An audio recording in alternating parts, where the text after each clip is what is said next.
Karen yanked my daughter's hair in a cafe. She thought Ellie would cry. She thought someone would defend her. What she didn't know? Ellie has a black belt. And 30 seconds later, Karen was face down on the tile floor, screaming for help no one gave her. The real knockout? It wasn't the throw. It was what happened 2 minutes later, when the HOA treasurer stood up. They say trouble always arrives when you're least prepared for it. For me and Ellie, that day started like any other, calm, almost tender. We parked the car under the shade of the old sycamore tree beside Marlowe Café, the spot we called our thinking nest, a quiet place nestled between tall glass condos and HOA-patrolled sidewalks. I liked it because no one ever bothered us there, and Ellie liked it because they made the best almond croissants in town. She was wearing her gray hoodie, sleeves tugged over her hands the way she always did when she was feeling focused. Her laptop bag bounced gently against her hip, and I noticed a fresh scrape on her knuckle. Judo training again. Probably didn't tell me because she didn't want to worry me. I didn't ask. We've always had that kind of trust. Unspoken, solid. Inside, the cafe breathed warmth. The smell of cinnamon, jazz music floating in the air, baristas who knew us by name. We took our usual corner booth. Ellie pulled out her chemistry notes while I sipped a dark roast and admired the brief silence of peace.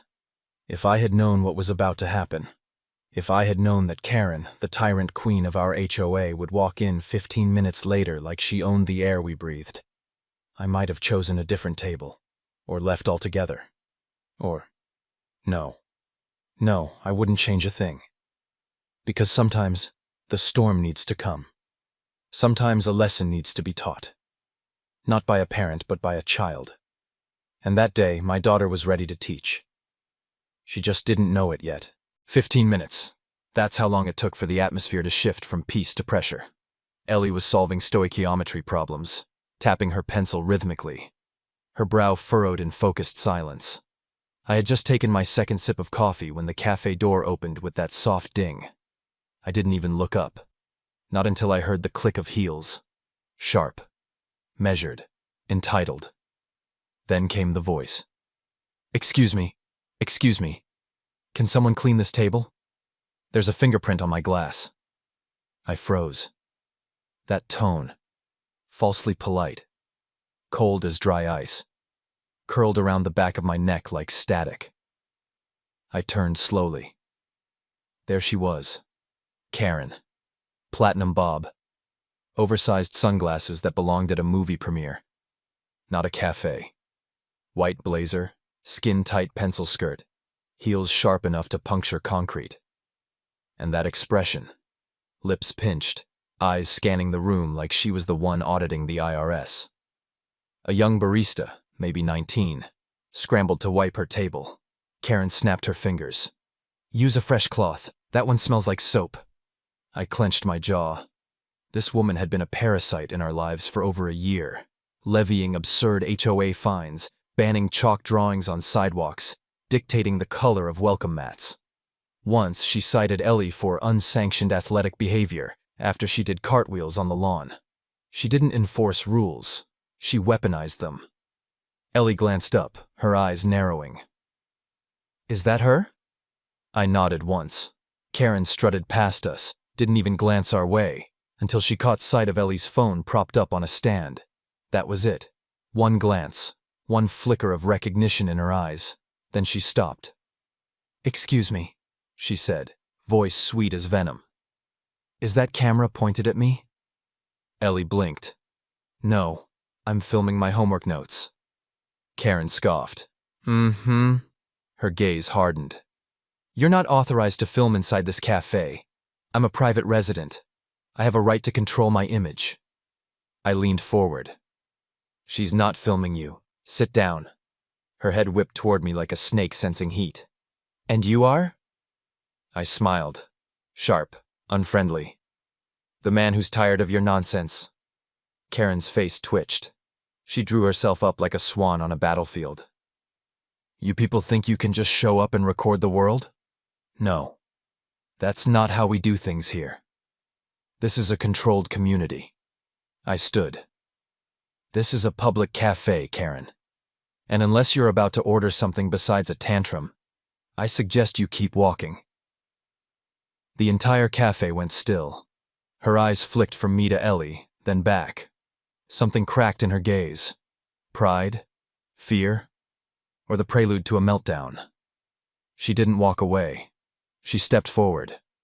And that's when the real trouble began. She raised her hand. And that's when everything changed. If you're ready to see what happens when a Karen crosses the wrong family, comment the number 7. And let's keep going. She didn't just step forward. She charged. The heels clicked faster, slicing through the quiet air. Her fingers curled into claws, eyes locked on Ellie like a predator spotting prey. For a moment, I thought she'd just lecture more, fling a few empty threats. But then she reached out, fast, without warning, and snatched the phone off Ellie's stand. "Hey!" Ellie barked, rising halfway out of her seat.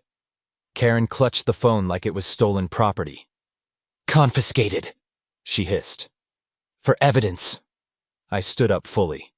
"Put it down." She ignored me. "Let's just see what you were filming, sweetheart." Karen sneered as she began fumbling with the screen. That was when Ellie reached for her phone. And that was when Karen snapped. With a vicious movement, she grabbed a handful of Ellie's hair and yanked her backward. The chair screeched across the floor. Ellie gasped in pain, her arms flailing for balance. "Don't touch me!" she shouted, trying to break free. "Don't you dare raise your voice to me!" Karen roared, towering over her, dragging her half out of her seat by the hair. "You disrespectful little thug!" The cafe erupted. A mug shattered. Someone screamed. A barista dropped a tray of cups. And I moved. I lunged over the table, snatched Karen's wrist in a grip of iron, and ripped her hand away from my daughter's head. "Let go of her!" I thundered, slamming Karen's arm down against the table so hard her bangles snapped. She stumbled back, red-faced, gasping, hair wild and mouth twisted. "You don't lay a single finger on my daughter," I growled. "Not now. Not ever." Karen reeled but didn't back off. She puffed up like a wet cat, straightened her blazer, and pointed directly at Ellie. "She assaulted me first. That's assault on a community official. I'm calling the HOA board." I stepped forward, eyes burning.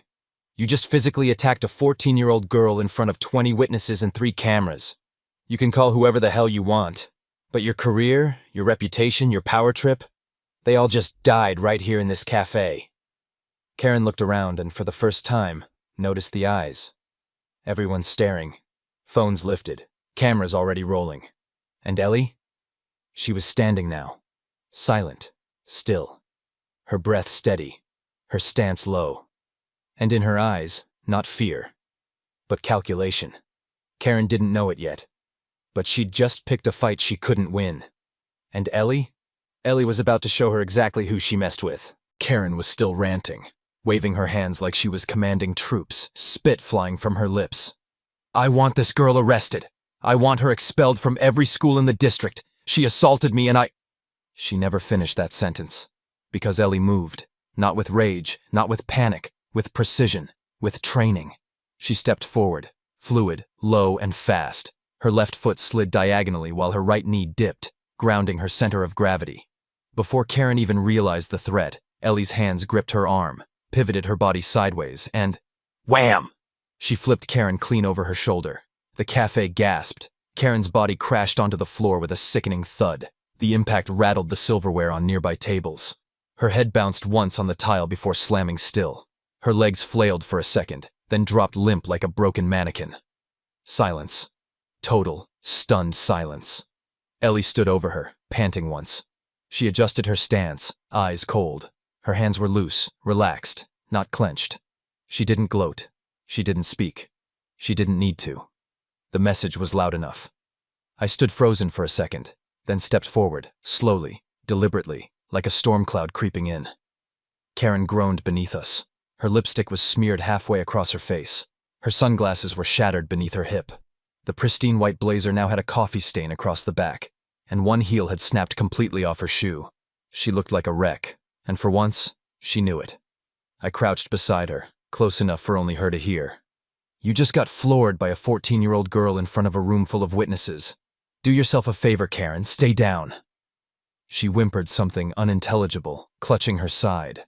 Someone from the counter whispered, "Oh my God." Another voice followed. "Did she just judo throw the HOA president?" And then, slowly, like applause after a knockout punch, clapping. One table started. Then another. Then the baristas. Then the entire cafe.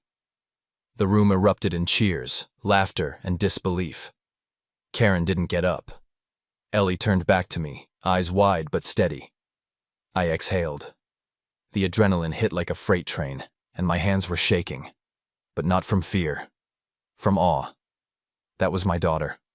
And in 30 flawless seconds, she had done what no lawsuit, no petition, no HOA meeting ever could. She broke Karen. Karen didn't move.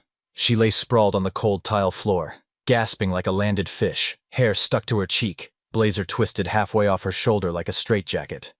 One of her earrings had come loose and rolled under the nearest table. Nobody offered to pick it up. Nobody offered to help her at all. I stepped forward and looked down at her from above. My voice dropped to something low, deadly steady. "You want to file a report? Go ahead. But you're gonna need a real story, because the one you just acted out won't sell anymore." Karen's mouth opened, but only a rasp came out. Her authority, her arrogance. It was bleeding out faster than her dignity. She looked up at me, red-faced, defeated. And then, slowly, her eyes shifted to Ellie. Ellie, still standing, still calm. She didn't gloat. She didn't flinch. She just tilted her head slightly, studying Karen like a puzzle she'd already solved. Then, finally, she spoke. Her voice was cool, measured, final. "She's lucky I held back." That one sentence broke the room.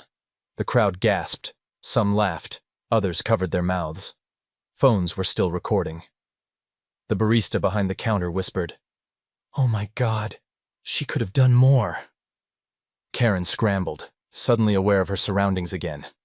"Delete those videos," she barked, pointing at the cameras. "That was an attack, a violent, calculated—" I cut her off, hard. "No, Karen, that was self-defense, and you earned every inch of that floor burn." Her lip trembled. Behind us, the cafe owner appeared, arms folded, expression unreadable.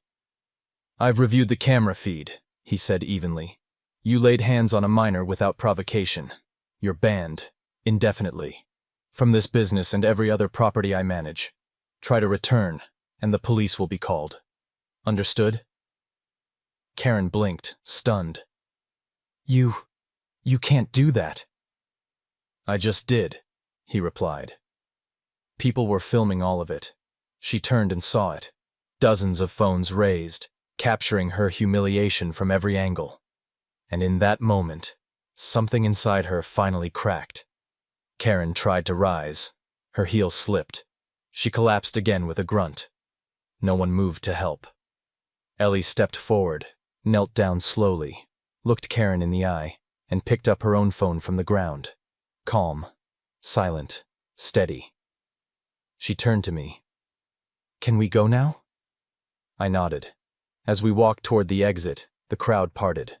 Some clapped Ellie on the shoulder. Others whispered her name. And Karen?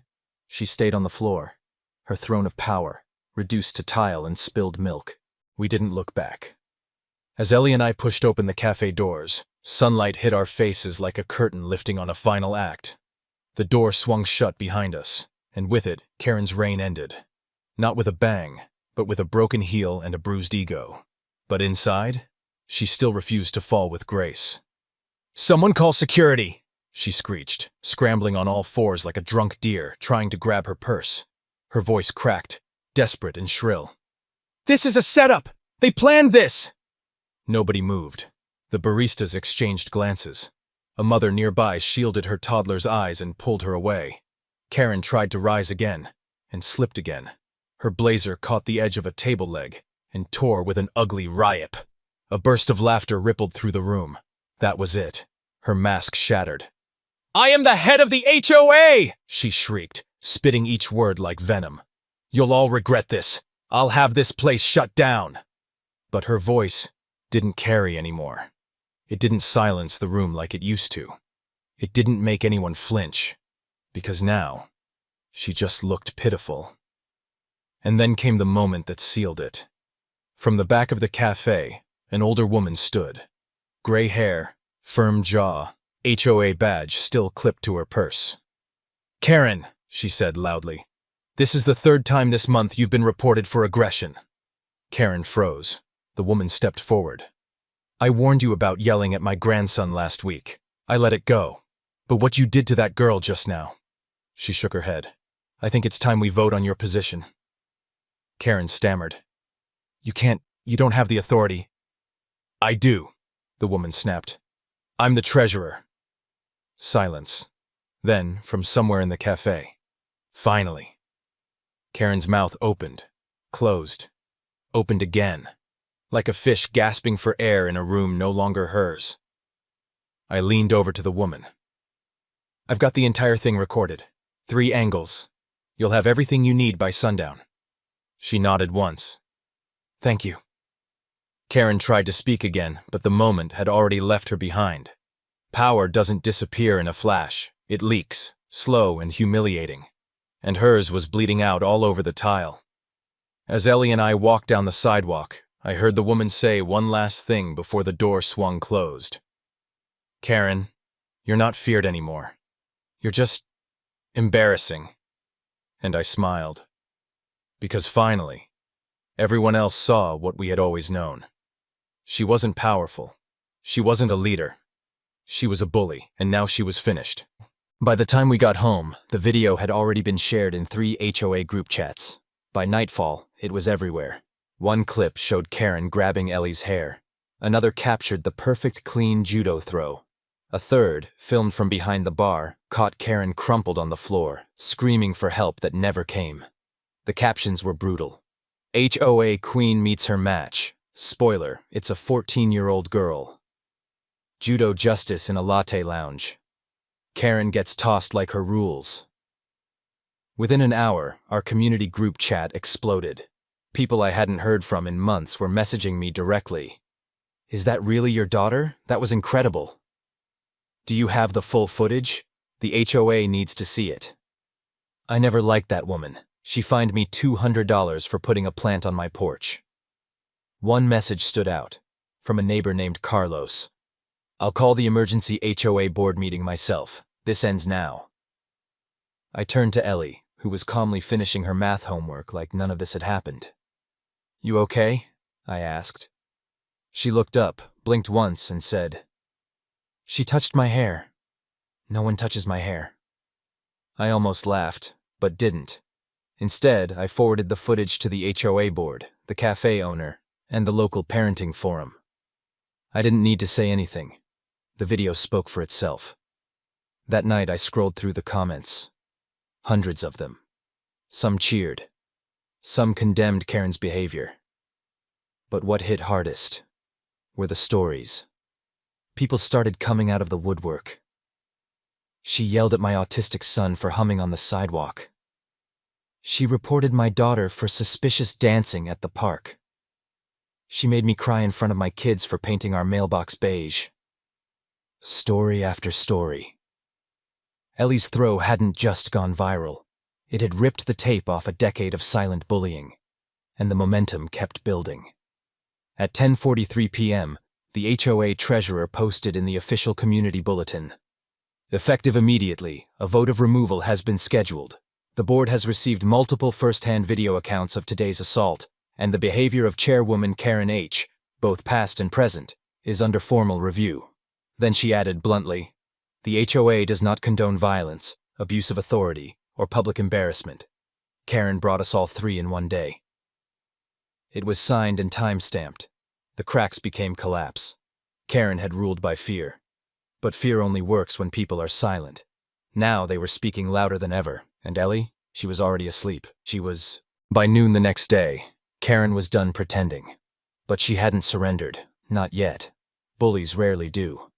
Instead, she marched into the HOA office, sunglasses on, chin high, flanked by 2 aging board members who still thought power was a purse you could carry and swing.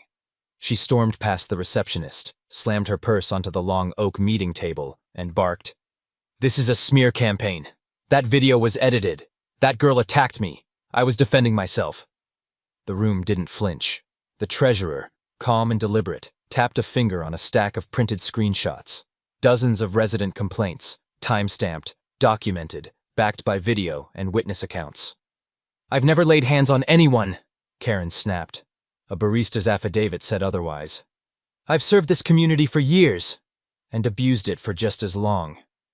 When she saw the full footage played back, unedited, crystal clear, with her face contorted in rage as she grabbed Ellie's hair, Karen's facade finally wavered. "You can't vote me out." She tried again, weaker.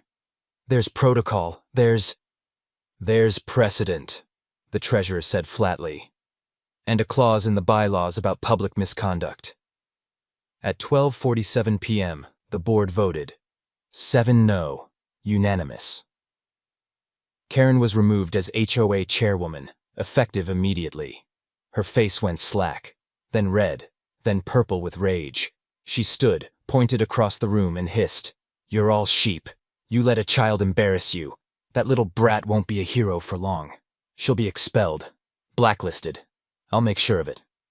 "She's already 10 times the leader you ever were," the treasurer shot back. "And by the way, she's not expelled." That afternoon, I got the email. Subject line: Recommendation, Ellie M. Junior Judo League Scholarship Invite. The local athletics board had seen the footage. They weren't just impressed, they were inspired. One line stood out: "Composure under pressure, control without cruelty, precision without ego. That's the kind of discipline we dream of in future athletes." Ellie read the email silently, then set the phone down. "I didn't do it for a scholarship," she said. I looked at her, my quiet, steel-spined daughter, and replied, "That's exactly why you deserve it." By dinner, Karen's name was trending locally. The clip had been picked up by a regional news outlet. They blurred Ellie's face and protected her identity, but the story ran like wildfire. HOA president fired after assaulting teen, taken down in Café confrontation. Even strangers from out of state chimed in. She thought she could grab a kid and walk away from it? Not anymore. This is what happens when people finally stand up to unchecked power. And my favorite comment? "Never underestimate a girl in a hoodie. Ever." But the most telling moment came that evening, when I stopped by the mailbox.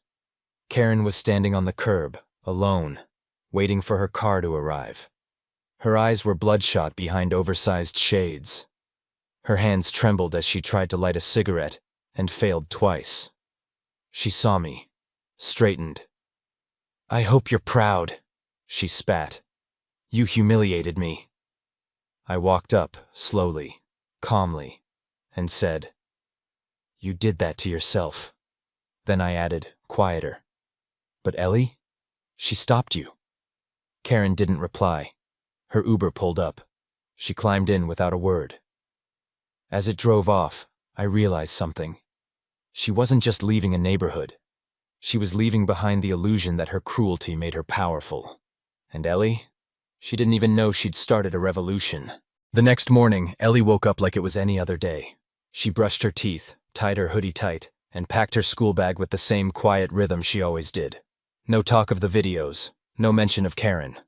You'd never guess the girl who flipped a tyrant onto a cafe floor just 24 hours ago had also remembered to pack her graphing calculator. We sat in the car, waiting for the traffic to clear. She glanced at me once and said, "Is it over?" I gripped the steering wheel and nodded. For her? Yeah. For us? Probably just beginning. She didn't look scared, just thoughtful. Then she asked something that stuck with me. "Did I go too far?" I paused, thought about it. The cameras, the looks, the force, the silence after. "No," I said. "You went exactly far enough." She looked out the window and whispered, "I didn't want to hurt her. I just wanted her to stop." And that was it. That was the difference. Karen ruled by fear. Ellie stood by restraint. One craved control, the other earned it. Later that day, a letter was taped to our door. Handwritten. Neat cursive. No signature. "Thank you." She yelled at my daughter for humming last spring. "Your kid did what the rest of us were too afraid to." Tell her she gave us all permission to breathe again. I folded the note and tucked it into my wallet. Not because I needed it, but because one day when Ellie was older, I'd show it to her. Remind her of what real strength looks like, of what she chose to do. People think justice is loud, that it marches or yells or breaks things. But sometimes, justice wears a hoodie, keeps her head down, and knows exactly when to strike. That was my daughter. And no matter what came next, Karen was finished. Ellie was just getting started. Sometimes justice doesn't wear a badge. It doesn't yell. It doesn't threaten. It doesn't break windows or throw fists just to be heard. Sometimes, justice wears a hoodie, keeps her head down, and only speaks when the moment truly demands it. That was my daughter. And what happened in that cafe wasn't just a takedown. It was a turning point. Not just for her, not just for me, but for everyone who had ever been pushed, silenced, or told to stay in their place by someone with a clipboard and a fake crown. Karen wasn't powerful because she had authority. She was powerful because people were too tired, too afraid, or too polite to push back. But the second someone stood up, not out of rage, but out of principled control, her power collapsed like wet paper. And here's the truth that stuck with me. There will always be Karens. People who bully behind titles. People who mistake fear for respect. But there will also always be Ellies, quiet, thoughtful, disciplined souls who don't want to fight, but will end one when pushed too far. We live in a world where too many people think being louder makes them right, where intimidation is mistaken for leadership, where abusing power is normalized. But maybe, just maybe, one calm, decisive act can shake an entire system. So what's the takeaway? If you're a parent, teach your kids to be strong, not in volume but in values. If you're a kid, know that your worth is never defined by someone else's anger. And if you're ever faced with injustice, no matter how small, remember, you don't have to scream to fight back. You just have to stand firm and know exactly when to move. Because sometimes the quietest ones are the most dangerous to injustice. Now I want to hear from you. Have you ever faced someone like Karen? Someone who thought they were untouchable until the day they weren't? Drop a 7 in the comments if you've ever wanted to stand up to someone like that. Better yet, share your story. You never know who it might inspire. And if this video hit home for you, if you felt that rush of justice when Karen hit the floor, or that quiet pride when Ellie walked out with her head high, hit that like button. Subscribe for more real stories where underdogs rise and abusers fall. And don't forget to ring the bell so you don't miss the next time karma comes calling. Because in this world full of noise, sometimes the strongest voice is the one that waits, stays calm, and lands the cleanest throw.